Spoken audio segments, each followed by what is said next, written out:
I was a member of the Socialist Unity Party until 1990.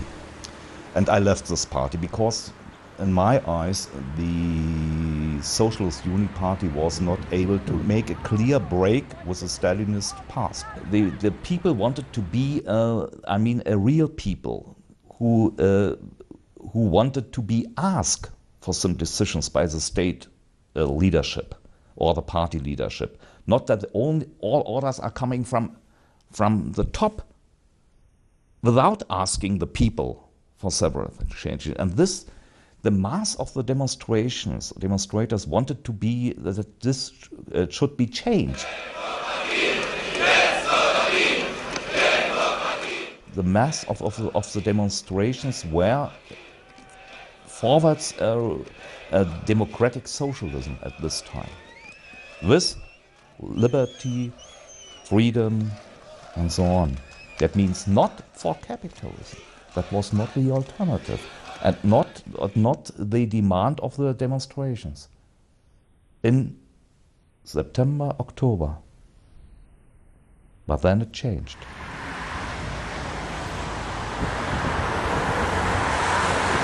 La fecha precisa del 9 de noviembre de 89 no es una fecha cualquiera. Es el colofón a toda una serie de procesos que están teniendo lugar tanto en las economías capitalistas, en particular a partir de los años 70, y más concretamente desde el acceso a la presidencia del gobierno británico de Thatcher en mayo del 69, a la presidencia estadounidense con las elecciones que gana en noviembre del 80 y accede a la presidencia en enero del 81, en ese contexto de políticas de ajuste demoledoras en las economías capitalistas, pero también con una orientación en la que cada vez hay más dificultades económicas que se expresan políticamente en los países del bloque soviético. La experiencia, por ejemplo, es muy significativa del año 81 en Polonia, con el surgimiento del Sindicato Independiente de Solidaridad. Todo eso constituye un caldo de cultivo a escala mundial que culmina finalmente con ese estallido que supone el derribo del muro de Berlín, un derribo del muro que tiene dos dimensiones, ¿no? Porque una es verdad que tiene que ver con los derechos democráticos, con las libertades políticas reclamadas, sin duda, ¿no? Por los trabajadores de la Alemania del Este, ¿no? Pero también tiene que ver con unas reivindicaciones sociales, ¿no? Tiene que ver con cuestiones salariales. Esa doble dimensión, ¿no? La económico-social y también la político-democrática, la que está detrás de la movilización de los trabajadores de la Alemania de la RDA, que al fin y al cabo lo que quieren es la unificación de la clase obrera alemana y acceder a todos los elementos de conquistas, de derechos, por más que contradictorios, que habían alcanzado sus hermanos, digamos, trabajadores de la Alemania occidental. The government was led by Kohl at this time, and Kohl saw a unique chance for his re-election because he was also in a critical situation in Western Germany at this time. The domestic policy was, he was in crisis, and it was foreseeable that he will not be successful in the coming elections, and he need, such a wonderful success. And this he saw in the East Germany development. At the end of October, more and more buses with West German, people in the buses came over to Eastern Germany with the typical flags from the Federal Republic, were spoken out for, we are one Germany, we are one people, for a unification. And this changed point by point, step by step.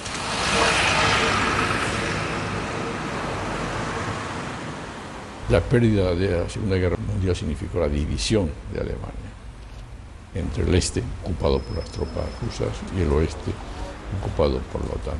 El diseño estratégico es convertir a Alemania en ariete frente a la influencia rusa, la influencia soviética en particular.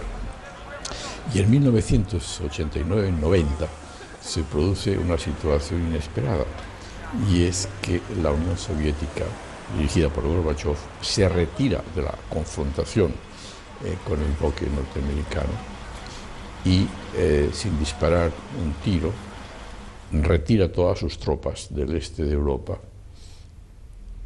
y entra en una fase de desintegración que acaba con la Unión Soviética. Es el final de la Guerra Fría. Y en ese momento, estamos en 1989-1990, el gobierno norteamericano, dirigido en ese momento por George Bush padre, lanza la idea de una Europa libre y unida desde el Atlántico hasta Vladivostok. Detrás del concepto libre y unida significa libre de las fuerzas obreras revolucionarias socialistas o anticapitalistas, y unida significa bajo la hegemonía de la potencia dominante de Estados Unidos.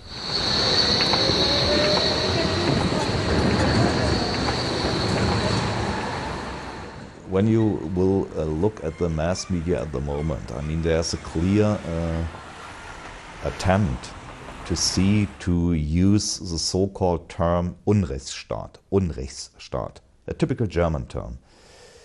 I mean, and that is the main, critical point of view against a socialist idea in the East, or against the former GDR. The GDR means state security. But the GDR history was much broader. The normal life, I mean, it was never discussed after the turn. I mean, also the advantages in the GDR were never discussed. I mean, in the health system, in cultural system, education system. I mean, all the equality of women and men. No. Only reduced to state security. And there were also, I mean, the state security was a focus of the, I mean, I often called it, I mean, a psychological warfare against the former GDR.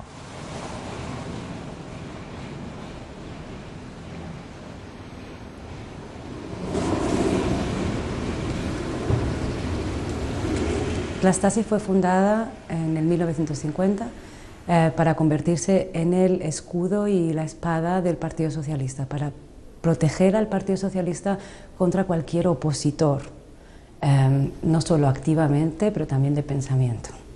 En el 1989 la cifra de trabajadores oficiales para la Stasi era de 91.000 trabajadores oficiales, y hay un estimado de 180.000 trabajadores no oficiales, conocidos como los informantes. Se tienen 16.250 bolsas con documentos rotos en los cuales se está trabajando hoy, y en un total se estima de 180 kilómetros con documentos. La población sabía que la Stasi estaba en cualquier sitio. ¿Hasta qué punto? Nunca podría saberlo.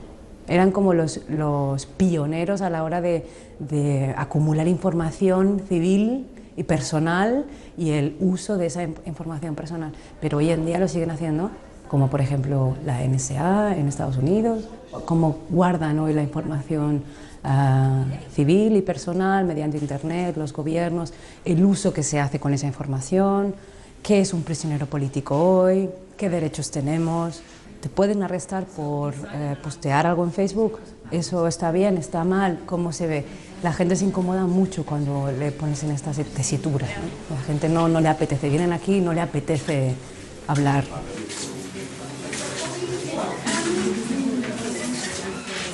Mein Name ist Eberhard Schulz. Ich bin Rechtsanwalt seit mehr als 30 Jahren. Wir haben mit einer Strafanzeige zu Beginn dieses Jahres die deutsche Bundesregierung als verantwortlich für die totale Massenüberwachung durch die NSA angezeigt, eine Strafanzeige gemacht. Nach unseren Informationen, die sich stützen auf die Dokumente und die Angaben von Snowden und anderen Whistleblowern, arbeiten die deutschen Geheimdienste ganz eng mit dem NSA zusammen. Die deutschen Geheimdienste benutzen die Überwachung sämtlicher Kommunikationsdaten von den Handys, von Smartphones und von Computern mit einer speziellen Methode, technischen Methode, werden die alle gespeichert, alle Daten, alle Ordner. Es gibt sogar Methoden, das nennt sich trojanisches Pferd, in einen Computer, der an ist, oder ein iPhone, das angeschaltet ist, einzudringen, ohne dass klar ist, wo das herkommt, und Meldungen da reinzubringen, Fremde so zu tun, als wenn dieser Text oder dieses E-Mail von meinem Computer stammt, obwohl es in Wirklichkeit von außen vom Geheimdienst da drauf gespielt wurde. Alles zu kopieren, was auf dem Computer ist, sämtliche Adressen, sämtliche Texte, sämtliche Dokumente, Kalender, alles, und das weiterzugeben. Was sie davon genau im Einzelnen weitergeben, ist noch nicht ganz klar, aber es sind auf jeden Fall Millionen und Abermillionen von persönlichen Daten von einzelnen Menschen, denen nichts vorgeworfen wird, die nichts verbrochen haben, sondern die einfach nur im Internet ihre kommuniziert haben. Ist praktisch die gesamte Bevölkerung erfasst. 80 Millionen oder vielleicht 50 Millionen, die in Deutschland iPhones und Computer benutzen. Und das heißt, mehr als die Hälfte, 60% mindestens, direkt erfasst, überwacht, kontrolliert. Damals von den 20 Millionen DDR-Bürgern waren höchstens 10%, höchstens wahrscheinlich nur 1%, 2% von der Stasi erfasst. Insofern könnte man sagen, das damals war ein Kindergarten, ein Sandkastenspiel gegen das, was heute gemacht wird und was heute gemacht werden kann. En el mismo año 90, 91 empieza, se constituye la Treuhand, que es una agencia fiduciaria que va a regular el funcionamiento de 23.500 empresas. De esas 23.500 empresas, hay 15.000 que se privatizan, la inmensa mayor parte de las cuales va a capitales de la antigua RFA, es decir, de Alemania del Oeste. Luego hay en torno a 4.500 que son reprivatizadas, y lo que para mí es muy importante, hay 3.700 empresas que cierran, ¿no? Es decir, no es una cuestión cualquiera, porque ese cierre de parte importante de la base productiva tiene un efecto demoledor, claro, en términos de empleo, ¿no? El nombre oficial es la reunificación, ¿no? Pero en realidad, tanto desde un punto de vista político, como desde un punto de vista económico, como también incluso desde un punto de vista jurídico, es en realidad una absorción, ¿no? Es decir, la RDA se incorpora a la República Federal Alemana, y además lo hace incorporándose con ello también al proceso de integración europea. Y eso señala también el escenario al que se conduce. Y toma cuerpo, estamos hablando de los años 91, 92, 93, 94, la Treuhand finaliza su actividad en diciembre del 94, y por tanto se encuadra plenamente en un momento en el que en la Unión Europea se constituye como tal la Unión Europea con este nombre, y se está encaminando toda la política en esa orientación privatizadora, desreguladora, y la Alemania del Este simplemente sería lo que podríamos identificar como su máxima expresión.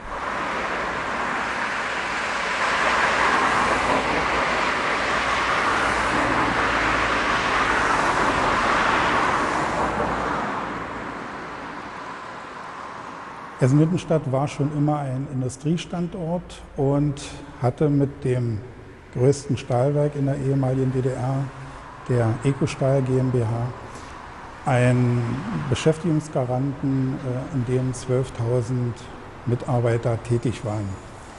Die Stadt ist mit dem Werk gewachsen. 1989 waren es letztendlich fast 53.000 Einwohner, die hier gewohnt und gearbeitet haben. Mit dem politischen Umbruch, mit der Wende 1990, hat es eine Veränderung gegeben. Die Marktwirtschaft hat auch in diesen Teil Deutschlands Einzug gehalten, und das war für viele Unternehmen eine schwere Zeit. Viele haben es nicht überlebt.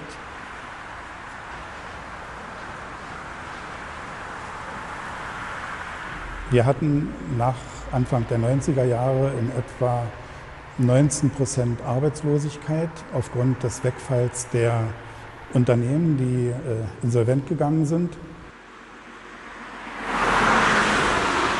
Die Mitarbeiter von Ecostahl damals sind von fast 12.000 auf 2.400 heute reduziert worden.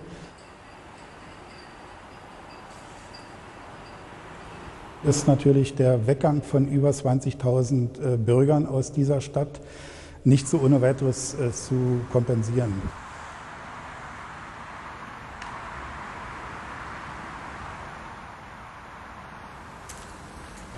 Wir haben uns einen Plan gemacht. Wir haben uns entschlossen, beginnend ab Ende der 90er Jahre, die Gebäude, die sich am Rande befanden, zuerst abzureißen. Das waren leider auch die Objekte, die zuletzt fertig wurden, also eigentlich die neuesten Objekte hier, die neuesten Gebäude. Mittlerweile haben wir über 6.000 Wohnungen in Eisenhüttenstadt.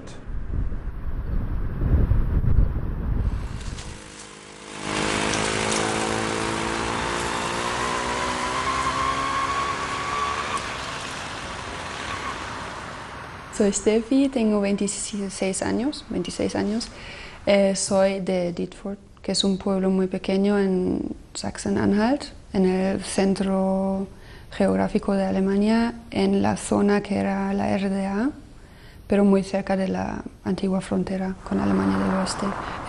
Mi madre en la RDA tenía un trabajo muy seguro, en un puesto bastante alto. Era ingeniera de cementos, de construcciones. Con la reunificación, un empresario compró la empresa con subvenciones públicas. Esas subvenciones eran para asegurar que la empresa quedaba abierta 5 años como mínimo. Entonces él compró la empresa, tenía las subvenciones. Ya de las 300 personas quedaban 50 y en el 94 quedaban 30, entre ellos mi madre, y ya en el 94 cerraban todo. Después de pasar pues, los 5 años, él ya tenía todas las subvenciones que podía sacar de este negocio y lo cerró. Y ahora es pues una fábrica abandonada. Y después de perder este trabajo, mi madre es un ejemplo de muchas personas que no ha vuelto a conseguir un trabajo seguro nunca más, hasta hoy. Y mi padre igual. Muchas personas se han ido de las ciudades pequeñas, muchos jóvenes como yo no volvemos a la zona para buscarnos la vida para trabajar. Las personas jóvenes que se quedan o han tenido mucha suerte o trabajan en sectores muy tradicionales como agricultura o en el sector de metales, que todavía es un sector importante también en algunos sitios, pero la mayoría no puede encontrar un trabajo seguro en las zonas del este. Y cada vez pues, menos jóvenes y más personas mayores. Un ejemplo de mi pueblo, que tiene 2.000 habitantes, están cambiando ahora el edificio que antes era un supermercado, digamos, supermercado pequeño, lo están cambiando para una residencia de mayores.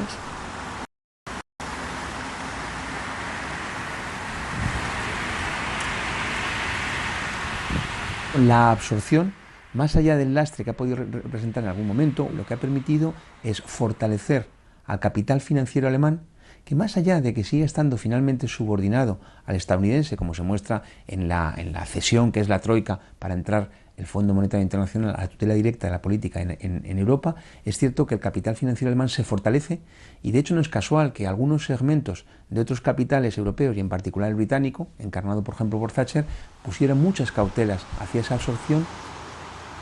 Alemania es reunificada dentro de la OTAN y Alemania es la potencia industrial y financiera dominante de la Unión Europea. Yo siempre he considerado desde 1990 que quien ganó la Guerra Fría fue Alemania. Y desde 1990, no solamente en Europa Occidental, Alemania ha establecido su dominio financiero, industrial, económico y político, sino que además lo ha extendido hacia el este, hacia las antiguas zonas de influencia soviética.